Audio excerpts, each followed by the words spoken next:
क्या तुमने कभी गौर किया है कि जब तुम किसी से दिल की बात कहते हो तो अक्सर लगता है कि सामने वाले ने तुम्हें सुना ही नहीं, जैसे तुम्हारे शब्द हवा में तैर कर खो गए।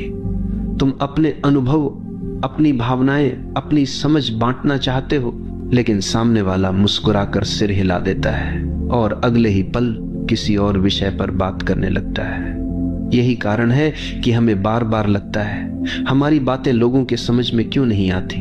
लेकिन असल में समस्या शब्दों में नहीं, समस्या चेतना में है। शब्द तो केवल माध्यम है। अगर सामने वाला सजग नहीं है तो शब्द कभी उसकी आत्मा तक नहीं पहुंच सकते। शब्द कानों तक पहुंच सकते हैं, लेकिन अगर दिल तक नहीं पहुंचे तो समझ कैसे जन्म लेगी।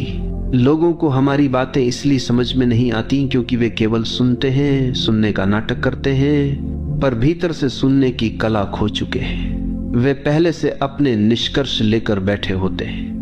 उन्होंने पहले ही तय कर रखा होता है कि किस बात को मानना है और किसे ठुकराना है। जब तुम उन्हें कुछ कहते हो तो वे तुम्हारी बात को खुलेपन से नहीं सुनते, बल्कि अपने ही चश्मे से सुनते हैं। जैसे एक रंगीन चश्मा पहनकर अगर तुम दुनिया को देखो तो हर चीज उसी रंग में दिखेगी। उसी तरह उनका मन ही चश्मा है, और जब मन पहले से भरा हुआ है तो उसमें तुम्हारे शब्द कहां जगह बनाएंगे।